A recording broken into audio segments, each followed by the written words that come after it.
Well, darling, you do look stunning. You look divine, darling.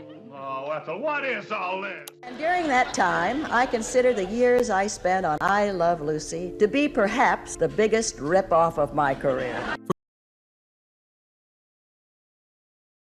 For years, everyone thought Vivian Vance had signed a contract to gain weight for the sole purpose of making Lucy appear thinner.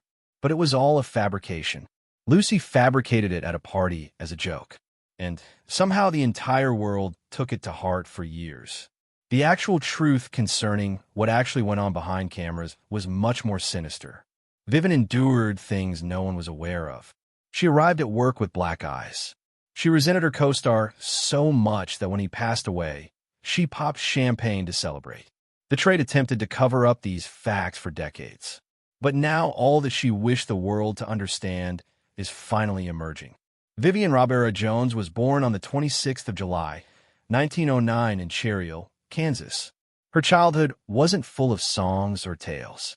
It was governed by severe Methodist regulations and a mother who viewed performing to be something that was embarrassing.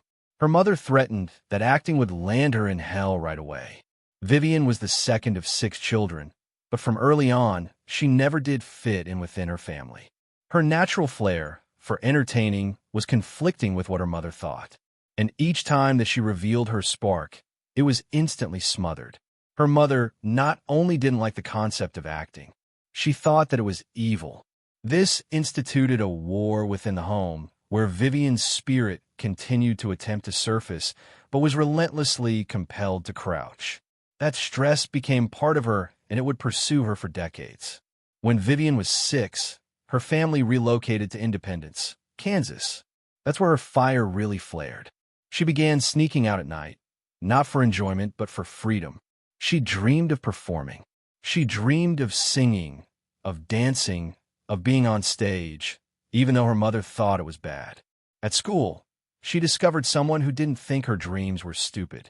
One drama teacher, Anna Engelman, gave her room to rise. Vivian was part of cheerleading, participated in beauty pageants, and even attended school with a boy named William Ing, who later became an acclaimed playwright. But at home, things were just the same. Her family continued to attempt to break her. The more she acted, the more her mother resisted. Her friends began calling her Viv, perhaps because it felt freer, lighter, not bound by the life she was attempting to leave behind. Then came the turning point. She dropped her last name. She no longer was Jones and became Vivian Vance instead. She named herself Vance after a man named Vance Randolph who gathered old folk tales. Perhaps she identified with those tales. Free, wild, not caring what others thought. She left Kansas and headed to Tulsa, pursuing stages while her family continued on without her. She wasn't running away. She was severing the tie. She wasn't her mother's child anymore. She was hers. In 1930, at the tender age of 21, she was one of the first entertainers at a tiny facility called the Albuquerque Little Theater.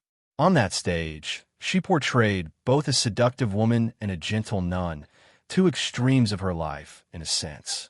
Her performances were so impressive that individuals began referring to the building as the Vivian Vance Playhouse. The community recognized her talent and stood up for her. They even had a benefit show just to raise funds so that she could travel to New York and study acting. In one of her first reviews, she performed My Man and became an overnight local sensation. Anything she was warned against was now exactly what brought her a future. With $50 in her pocket and a suitcase of dreams, she boarded a train to New York. She worked as a day waitress and audited at nights. Rejection was a way of life. She skipped dinner just to save subway fare, but refused to quit. And at last, in 1932, she was given a chorus role in Music in the Air, a 2-year run on Broadway. Her time had come. Gradually, folks began to take notice of the way she moved, how she spoke, and particularly how humorous she was. Little by little, the chorus girl was emerging. In 1937, she received a last-minute call to cover a performer in a play entitled Hoey for What, and she wound up doing more than 200 shows. It led to her largest stage part in 1941 when she appeared in a popular musical called Let's Face It with Danny Kaye and Eve Arden. The production was done for 547 performances and Vivian had finally established herself. Success could not, however, wipe out the pain. She continued to move on even when it hurt. She then joined another production known as Over 21, which took her all the way to Africa in World War II. She was no longer in the shadows. She was now the lead, but her life was collapsing behind the scenes. At 19, she married Joseph Danek Jr. and expected marriage to deliver her from her strict home. It didn't. He departed town in 3 years and left her behind again. Then she married actor Philip Ober in 1941. This marriage survived longer, but was more painful. Ober did not appreciate his wife being more successful than him. He became violent. He beat her. He made her feel tiny. Even Lucille Ball, her future co-star, noticed and spoke up. But the hurt went deep. Vivian continued to perform, but in her heart, she was shattering. In 1945, during her tour in a play called The Voice of the Turtle, Vivian had a breakdown. She explained it matter-of-factly. "Let's face it, I cracked up." She felt as though she were losing her mind. The burden of childhood, the stress of fame, the agony of her marriage, it all came crashing down. She went into therapy and remained in it for years. She gradually pieced herself together, and that had an effect on her. She began going to psychiatric wards, not as a star, but as a person familiar with the hurt. She didn't attempt to mend people. She just informed them they weren't alone. She continued to act, and her largest triumph on the stage was still, let's be honest. But behind the cheering were 1,000 lost opportunities. Following a 1947 revival of The Cradle Will Rock, she relocated to California to pursue a career in film, but this did not succeed. She appeared in only 2 films, The Secret Fury in 1950 and The Blue Veil in 1951. One producer asked her to do a sophisticated striptease number in a musical, but she refused, and the role subsequently catapulted Mary Martin to stardom. She also lost a role in Carousel because a choreographer wanted her dismissed as revenge, and the disappointments mounted. Nevertheless, she never gave up. In 1951, something significant happened in television. A 42-year-old woman named Vivian Vance was selected to portray Ethel Mertz in I Love Lucy. For years, everybody thought that she had signed a bizarre contract, claiming that she had to put on weight, 15 pounds, to be specific, in order to make Lucille Ball look all the more glamorous in comparison. That contract never really existed. It was merely a joke. Lucille fabricated it for the sake of entertainment at a party, pinning ridiculous regulations such as putting on 5 pounds each week and never being as funny as she was. But everyone believed it, and the falsehood lived on for years. In reality, Vivian's weight just fluctuated over the years. She was always dieting, and even though Lucy probably did wish to be more lovely beside her, there was never actually a contract. Nevertheless, that legend grew to be one of Hollywood's best-known tales. Vivian wasn't some obscure actress prior to I Love Lucy. She had been performing on Broadway since the late 1920s, and she even substituted for the great Ethel Merman in 2 Cole Porter musicals. By the early 1940s, she had her own starring roles. In 1951, she was acting in a play in La Ola, California, when Desi Arnaz and producer Jess Onheimer spotted her on stage, and they immediately hired her.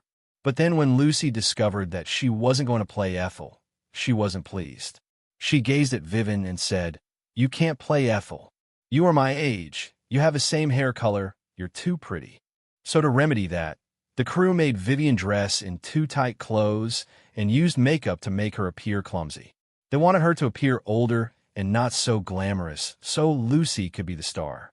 The very first time Vivian met her on-screen husband William Froley, she had no idea who he was. She glanced at Dessesi and said, "Who's that old man there?" And when informed that he was going to play her husband, she chuckled and replied that he resembled her grandfather more than anything else. Froley overheard that and never forgave her.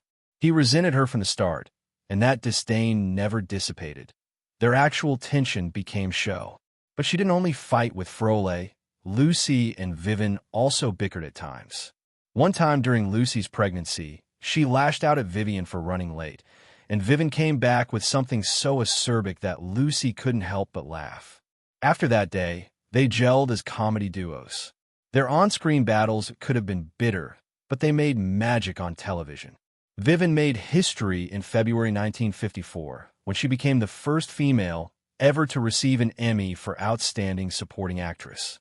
She won for her role as Ethel in 1953, and the award established a brand new category in the Emmys, demonstrating just how significant side characters were. Vivian was nominated again 3 times in 1954, 1956, and 1957. But fame and the award were not enough. She was trapped. She had been a glamorous Broadway star, but now all anyone could see was Ethel, the frumpy landlady. The Emmy made her a legend, but it also marooned her in a part that she worried would never be over. Money turned into a battle, too.